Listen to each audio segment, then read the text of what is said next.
Hey, what's happening, everybody? It's Dwayne with Off Grid. So today I'm going to talk to you guys about my solar setup.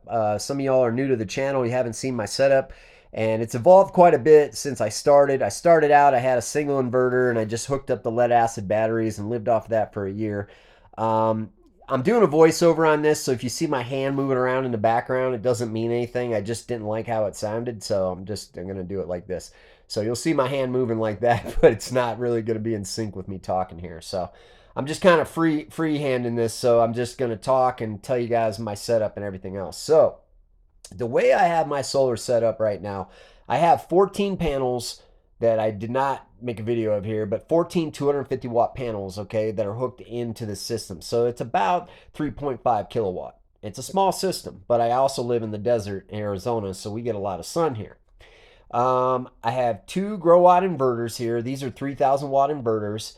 They could be hooked up in parallel pretty easily if I just put the cables in, but I actually don't use both of them. I have them both ready to do that, but I just don't need more than 3,000 watts, honestly, for my homestead right now. It's because I'm not running anything big.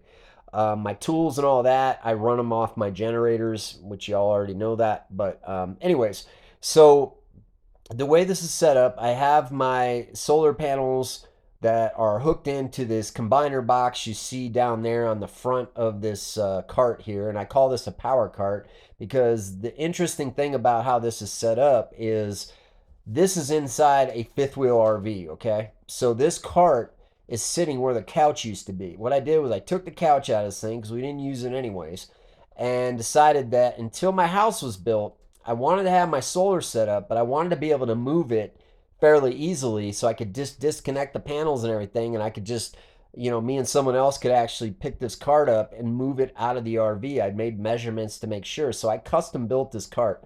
And what I'm able to do now is I'll be able to take this cart out and I'll be able to roll it right into the utility room where my once the house is built, and I'll be able to do my setup from there. Now I'll be doing some changes for sure. Probably won't even use this cart. I'm not 100% sure, but we'll see. Things are always changing here. I think what I'm really going to do is I'm going to set up I'm gonna buy a server rack. You can find these at these surplus stores, but I'm gonna get a giant server rack, and I'm gonna be putting a lot of my stuff inside there. I think those are great for this kind of thing. Anyways, so you see, I have my combiner box in the front there, and then I have behind that those blue batteries. What those are is those are the Chinese EVE lithium phosphate batteries. Now these, if you watch videos of teardowns, there's a lot of videos out there of people getting like these quote American brand batteries, and they do the teardowns, and when they take the pretty cases off and remove the labels, guess what's underneath them? These batteries. So these are the same batteries that are being used by the big companies. I just went directly to China to get them. I went through Alibaba because here's the thing. I don't have a problem buying American stuff. I mean, I choose to if I can.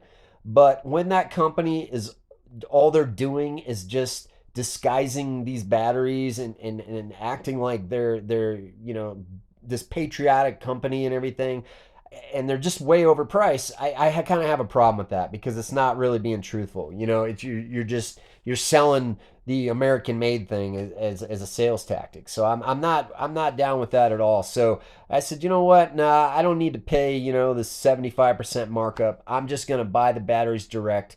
And I just watched a lot of videos and learned how they worked. And so what I did was I bought 16 cells. They sell them per cell, and took these cells and I hooked them up here in series, and now I have a 48 volt nominal system. They're about 3.2 volts per, and they're 280 amp hour batteries. So I get about 14,000 watt hours out of these roughly. I can't remember exactly, but 14,000 watt hours out of these batteries. So I'm good to go right now. So we get quite a bit of power here.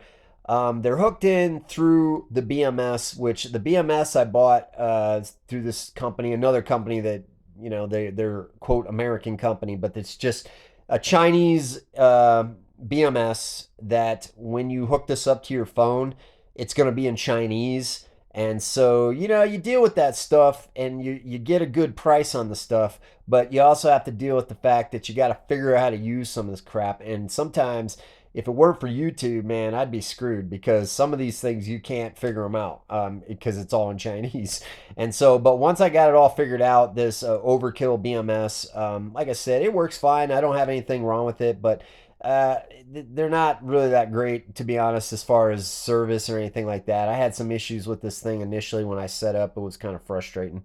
The Bluetooth module on this thing was not, for whatever reason, it wasn't charging.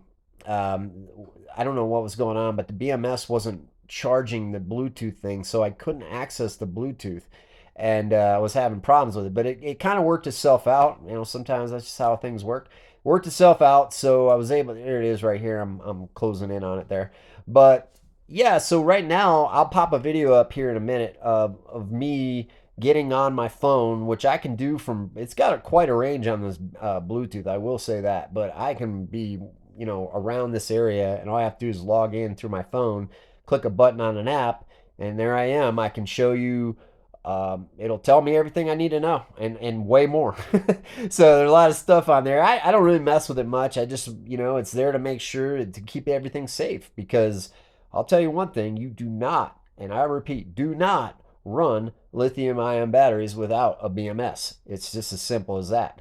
One of the reasons that a lot of those battery packs are so expensive is because these companies, what they do is they buy these cells like this, they put a nice casing around it, and then they put their own BMS in there and just kind of Americanize it a bit, so it's easy to use. So it's just kind of plug and play.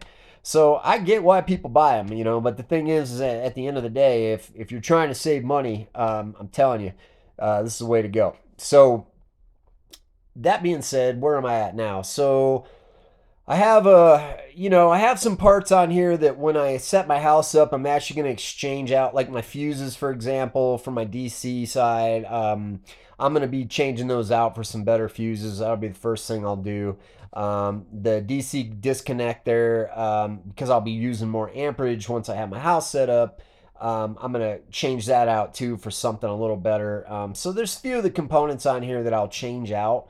But this is completely custom made. I did this completely on my own, plus YouTube. And I'll tell you the trick for me was you start small. So when I first started the solar, I started small and I just made observations and I just learned as I went and just gradually built it, and that's how I've done just about everything out here on this homestead is I just started out basic and just slowly worked up from there. Now, from my RV, I just can run wiring to wherever I needed it. So that let's just say that I got power wherever I need power. And this hooks into a little sub panel here that can or a panel that can actually feed other sub panels if I need to. So I'm not going to go into all that, but like I said, the idea will be is I'll be able to take this cart out of here when my house is built, and I'll be able to put this in my house, and I'll have everything somewhat already set up, so it won't be a big colossal pain in the ass to set my solar up for my house. So that was the idea. So, but yeah, I'll probably just mainly I'll be adding more battery packs and a couple more inverters. That's really what I'll be at, where I'll be at with it. But I'll have a couple more inverters, so I'll probably have 4 grow watt inverters running in parallel together for redundancy. Because if one of them breaks down, I'll still have power. I might have to rearrange a couple things, but at least I'll still have power. The only problem with buying a big inverter is that if that thing breaks, you're screwed. You're gonna have to go to your backup generator or whatever. So for me, I like the idea of having the redundancy. It costs more, but it's a nice little way to make sure you have power and everything. So, but anyways, yeah. So I ended up talking in this video for another, I think it was another 6 or 7 minutes, but I'm kind of done right now actually. So I'm glad I actually did it this way. But if y'all have questions, I'm trying to think of anything else. I've been running this for a while. I've had this thing going for At least this particular setup I've had going for over a year, but I've been off on solar since basically since I've been out here, minus a couple months. But I don't even use a generator hardly at all anymore. Once in a great while, if I leave something on accidentally, I might have to run, or if it's really cloudy out, I'll have to run the generator. But I also have the generator hooked into my inverter. So the generator itself, I have it wired into the inverter so the inverter can charge the batteries, and it's kind of cool. So everything's all set up nice, so where I don't have to do a bunch of plugging, unplugging, or anything like that. But it gave me a lot of practice for my house. So when I go to set my house up, I'm not gonna have to learn this thing when I set a house up. I see people do that, and I personally I think that's kind of crazy because man, you're gonna make mistakes with this stuff, and I wouldn't want to do it when I was wiring up my house. You know what I mean? So I was able to practice on a couple outbuildings here and through the RV and just kind of understand electricity a little bit and all that good stuff. So, anyways, I hope you're all doing well. I don't want to keep blabbing. Thanks for subscribing, and I hope this is helpful. And I'll talk to you soon.